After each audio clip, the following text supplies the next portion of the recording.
Bom domingo a todos, eu me chamo Lucas e você está no canal Restauração SA.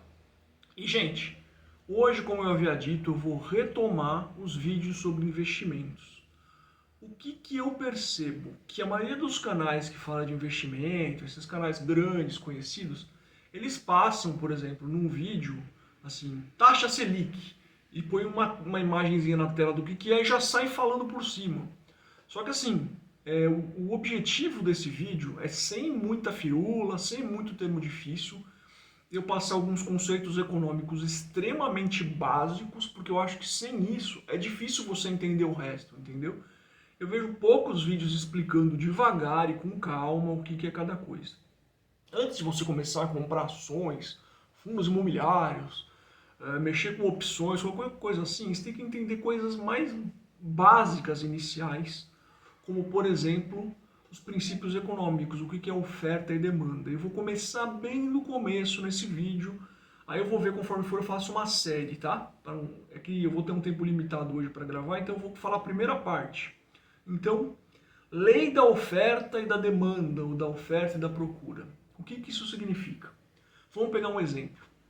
Aqui nesse bairro aqui, nós temos um supermercado Carrefour aqui na rua da frente, nós temos um outro Carrefour um pouco mais para baixo, nós temos um outro que chama Empório, um mercado mais sofisticado que chama Empório, e aí nós temos 4 ou 5 restaurantes aqui perto, temos a Mr. Baker, que é uma padaria, temos uma outra padaria artesanal aqui perto, temos, sei lá, Dom Mariano, os restaurantes, etc.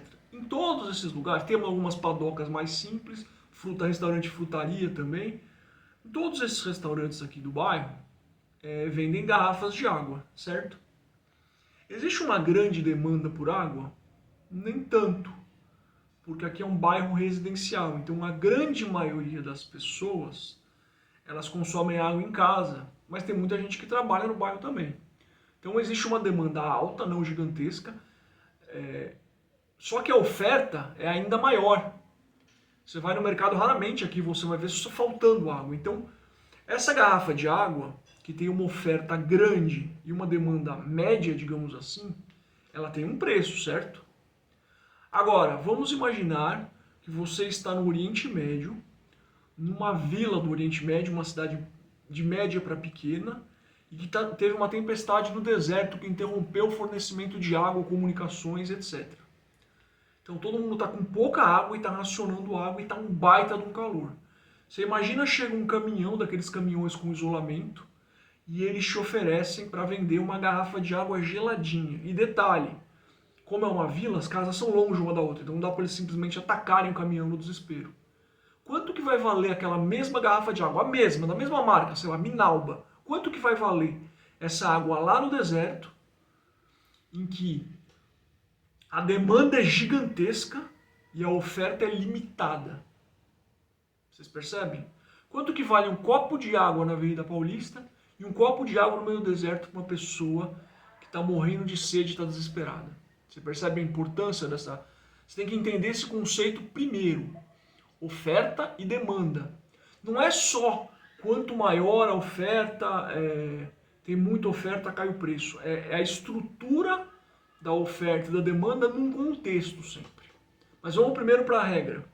Se você tem um produto ou um serviço que tem muita oferta, ou seja, tem muita gente oferecendo, e a demanda é pequena, ou seja, tem pouca gente interessada, o preço cai.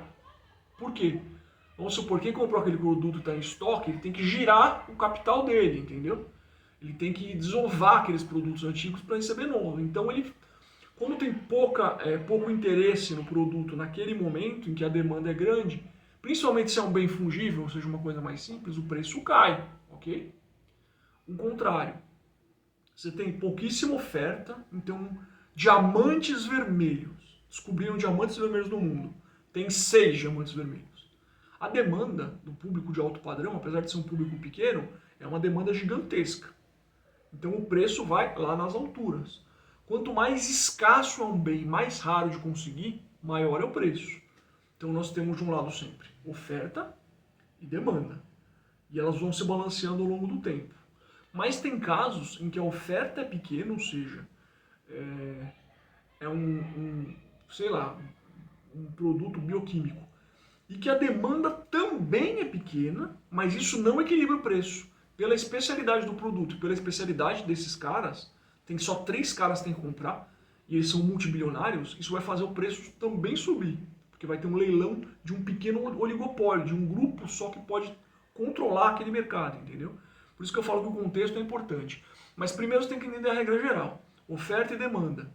Se tem muita oferta, ou seja, tem muito daquilo, o preço cai, entendeu? Se tem pouco daquilo e muita demanda, muita gente querendo, o preço vai nas alturas, porque muita gente está disputando poucos itens. Vocês entenderam oferta e demanda? Se vocês tiverem alguma dúvida, deixem nos comentários. Esse é o primeiro ponto, tá? Se vocês entenderam a lei da oferta e da demanda, a economia, o que ela estuda de uma forma simplificada para vocês? Ela estuda como os recursos do mundo, eles, digamos, como que eles transitam na sociedade, entre estados, em macrosistemas, entre estruturas menores, em microsistemas. A economia estuda também a questão da escassez no mundo, ou seja, para onde os recursos vão, como eles são gerenciados, tanto pelos estados quanto pela iniciativa privada, e como a sociedade como um todo, ela gere a escassez, que é a falta de coisas, falta de água, falta de minérios. E um grande expoente econômico foi Adam Smith. Adam Smith foi um economista que escreveu o livro The Welfare of Nations, que significa a riqueza das nações.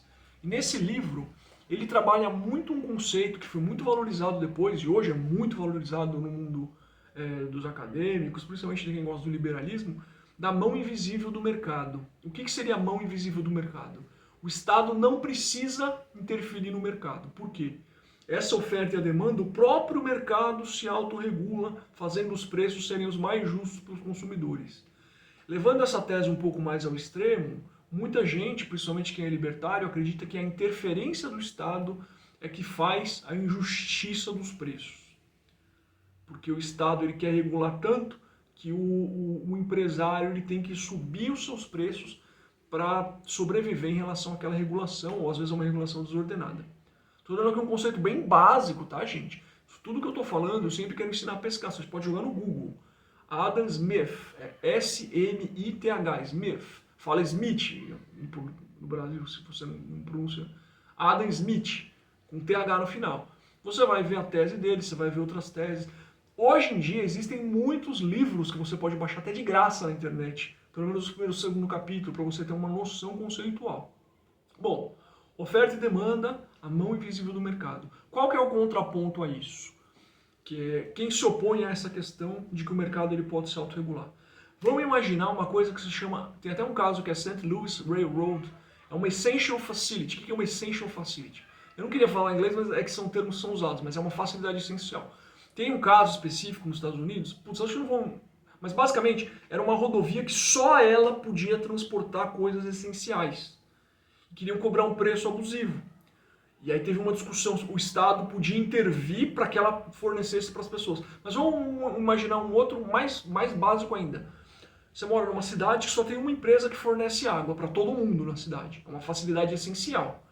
Essa empresa pega e fala, olha, eu cobro R$100 por mês, mas no mês que vem vai passar a ser 1.000. Aí você olha a tua conta, você fala, 1.000? Eu pago 100. Todo mundo, loucura na cidade. Aí o cara fala, não quer? Então eu vou fechar a torneira, todo mundo sem água. Caos. O Estado pode intervir? Quem discorda da mão invisível do Estado acha que o Estado pode intervir porque para evitar os abusos em casos de facilidade essencial e em casos de monopólio, que é a mesma coisa, você tem o controle de um bem e um serviço, só você tem. Ou um oligopólio. Por exemplo, aqui no Brasil, aqui tem outras, mas vamos supor que só existissem 3 internets, que são as 3 principais, Vivo, TIM e acho que Oi. É que Oi tá mal das pernas, mas tudo bem, vamos supor que sejam essas 3.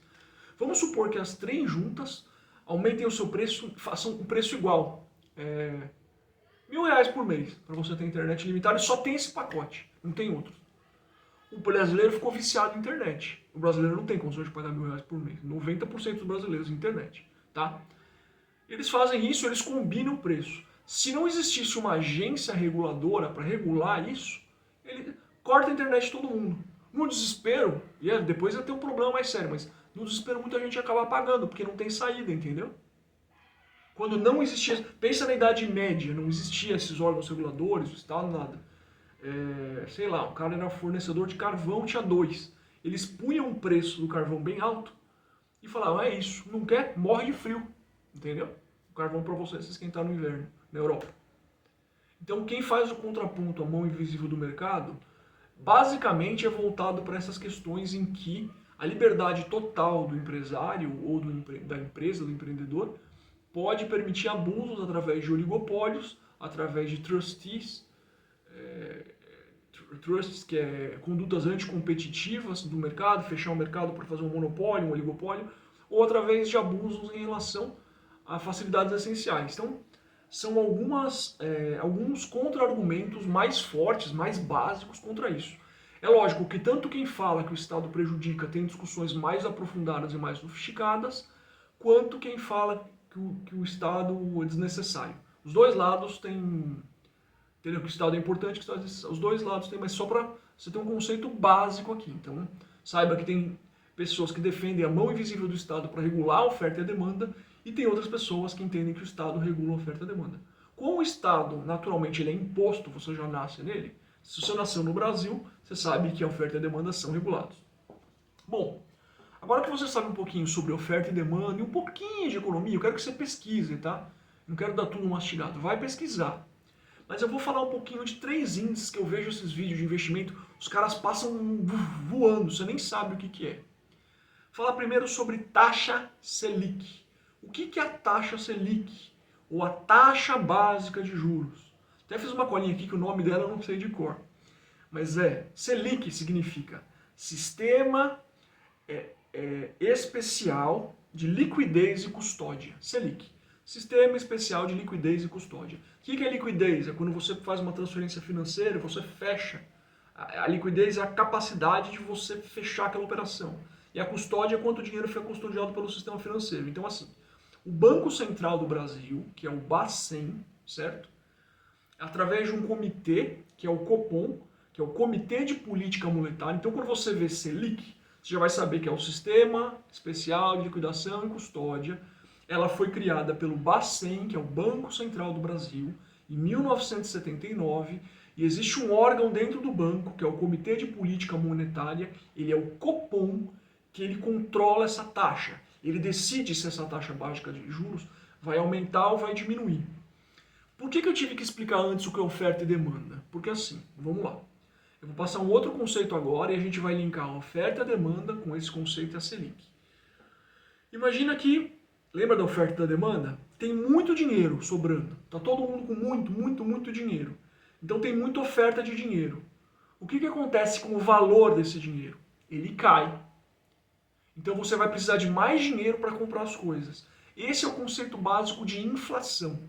Imagina, sabe, vamos falar um exemplo. Indexar é você atribuir alguma coisa, tipo, aquele cara é legal, se eu der um adjetivo nele. Indexar é você ligar uma coisa a outra.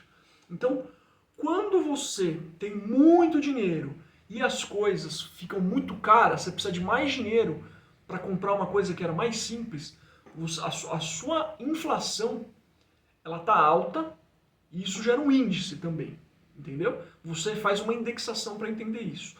Para vocês terem uma ideia, eu gostava muito de histórias em quadrinhos quando era pequeno. E para comprar um gibi do Capitão América, lá nos anos 90, 91, 92, se eu fosse de manhã, não tinha o preço. Tinha uma etiqueta que o cara colava com código. A23. Tá R$9, por exemplo. Não era reais na época, 9 cruzeiros reais, por exemplo. Se eu fosse na hora do recreio, tava R$11. Se eu fosse, eu não consegui comprar, não consegui. Se eu fosse à noite, tava R$15. Tinha uma tabela, sem brincadeira, com os códigos. E o governo, para controlar a inflação, fez uma série de erros. Eu não vou complexizar aqui, mas eles chegaram a congelar os preços numa tabela da Sunab, que era um órgão que congelava os preços. E o Brasil foi um país que por muito tempo teve inflação.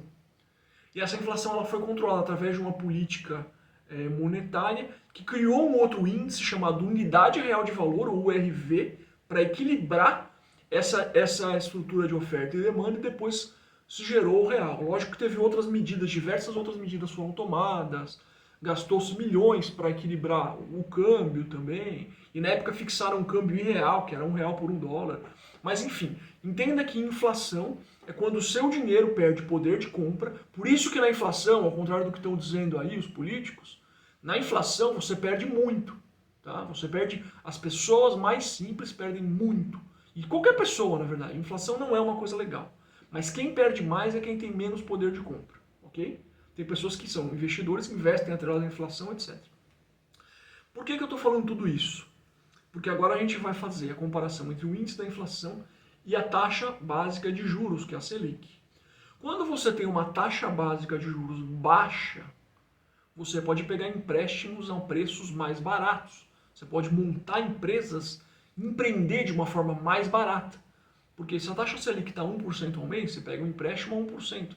Você vai montar um negócio, vai fazer um financiamento para mobiliar a sua empresa a 1%, etc, etc, etc.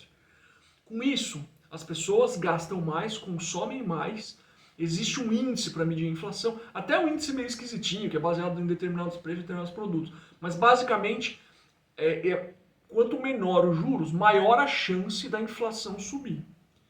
Esse índice da inflação, como é que eu vou explicar? Ele é tabelado por produtos que são escolhidos pelo Estado, dentre eles, por exemplo, está o petróleo. Então o petróleo estourou na Inglaterra, nos Estados Unidos, etc., na Europa. Esse índice pode subir por um fator externo, entendeu? A taxa de juros. E a inflação subiu. E ela sobe de um jeito que impacta na nossa cesta básica, nos nossos alimentos. O que o Copom, que é o Comitê de Política Monetária, faz? Ele sobe a taxa Selic de 1 para 3%. Então esses caras aqui, principalmente os que têm contratos variáveis, eles ficam com mais medo de investir. E o dinheiro que é passado na sociedade, que é investido, ele começa a cair. Esse dinheiro circulando caindo, ele passa a ter um pouco mais de valor e a inflação diminui. Entendeu? Esse é o conceito básico, precisa de outros contextos, mas basicamente, quando a inflação está alta, você tem que subir a taxa de juros para controlar a inflação. Quando a inflação baixa, vamos supor que vários fatores externos fazendo o dólar subir, o Estado adotou uma boa política fiscal. O que é uma boa política fiscal? É o Estado pagando as suas dívidas. Tudo isso faz ter mais confiança no mercado, e essa confiança faz os juros do mercado, não a Selic, os juros do mercado baixarem. Com juros mais baixos, tudo mais equilibrado, tudo estabilizado, a inflação vai diminuindo um pouquinho, e a taxa Selic vai diminuindo também. No Brasil, de 2016 para cá, depois do período Dilma, ele foi melhorando no governo Temer, isso é um fato. Ele adotou várias reformas boas, de ajuste fiscal, de controle de gastos, diminuiu os ministérios, deu muitas sinalizações boas. Todo mundo viu mais segurança no país. A inflação foi estabilizando e a taxa de juros do Copom foi baixando aqui lá embaixo. Isso alguns anos atrás. O que aconteceu? Com o problema eleitoral, tudo isso, foram gerando novas incertezas, inseguranças, a inflação foi aumentando um pouquinho. O Banco Central estabelece uma meta de inflação. Essa meta ela bateu um pouquinho no ano retrasado, passou um pouquinho no ano passado, uma meta de controle. O que eles fizeram para controlar isso aqui? Para controlar essa meta, para ter uma certa responsabilidade? Subiram os juros para controlar o valor dos empréstimos das empresas e das pessoas. Por isso que hoje a gente está com uma taxa de juros alta ainda. Por medo da inflação, por algum motivo, ela subir. Esses fatores eles são estudados, tá? O Banco Central, hoje ele tem, ainda bem, hoje ele tem autonomia, tem gente falando bobagem aí também contra isso. O Banco Central tem uma autonomia, tem especialistas, pessoas que estudam esses fatores, e aí ele mantém a taxa de juros equilibrada. Pode estar um pouquinho exagerada? Pode, mas o motivo é justamente que a gente acabou de passar por uma eleição. Então vamos recapitular aqui. Oferta e demanda, se aplica isso à inflação, muito dinheiro no mercado, o dinheiro perde valor, a inflação muito alta, o seu poder de consumo cai. Para controlar a inflação é que existe a taxa Selic. Subindo a taxa Selic, você controla a inflação. Quem regula a taxa Selic é o Copom, Comitê de Política Monetária do Banco Central do Brasil. Então, quando aquele youtuber de finanças sai correndo e fala taxa Selic está entrando, isso é taxa Selic. De novo, até o nome eu não sei de cor, mas é a taxa do Sistema Especial de Liquidez e Custódia, taxa Selic. Tá. Um último conceito para a gente aprender hoje, CDI. Olha, esse investimento vale 100% do CDI, 200% do CDI. O que significa CDI? Significa Certidão de Depósito Interbancário. Certidão de Depósito Interbancário. O que é o CDI, então? Basicamente é o seguinte, os bancos, eles fazem várias operações durante o dia. Várias, emprestam, pegam emprestado, usam o dinheiro dos clientes em aplicações melhores do que eles cobram a taxa do cliente e vão fazendo isso ao longo do dia. Só que no final do dia tem que ter um clearing, tem que ter um fechamento. Clearing, clear em inglês, o dia está claro, é algo que fica limpo, fica certo. Tem que ter um clearing no final do dia, quer dizer, tem que ter uma limpeza naquilo. Você não pode terminar o dia muito desbalanceado, no vermelho, entendeu? Então os bancos, eles se emprestam mutuamente o dia inteiro. E no final do dia, essas operações geram uma taxa, certo? Como a Selic, que é a taxa básica de juros que a gente acabou de falar, ela é o índice mais adotado em vários tipos de contrato, essa taxa, que é desse empréstimo interbancário, que é essa certidão de depósito interbancário, que é o CDI, ela não fica nunca muito longe da Selic. Então, se a Selic está em 13, o CDI está em 12,9, entendeu? A Selic, o CDI, geralmente, como esses contratos, geralmente de empréstimo interbancos, eles têm a sua correção pela taxa Selic, pelo menos a maioria deles, o CDI, que é o Certificado de Depósito Interbancário, que é essa taxa que a gente fala em investir, olha, o CDI, tanto no CDI, ele fica pertinho da Selic. Então, se a Selic está em 12, por exemplo, o CDI vai estar em 11,5, entendeu? Nunca descasa muito. Raramente o CDI passa a Selic, mas é praticamente a mesma coisa, um pouquinho menos. Mas é importante você saber que são índices diferentes quando você for investir. Você não vai investir num CDI de 120% baseado na Selic. Você vai pegar o valor que você tem e vai calcular com base no CDI, tá? Que é essa certidão de depósito interbancário. Então, CDI é certidão de depósito interbancário. Ele é um índice que ele é calculado baseado em operações feitas dentro do sistema bancário, entre os bancos, no fechamento dos dias. E ele aproximadamente, ele tem uma similitude com o valor da taxa Selic. Um pouquinho para baixo, na média. Um pouquinho para baixo. Mas tipo, não passa de 1, 2, eu nunca vi baixo de 2%, eu acho, tá? Não me recordo.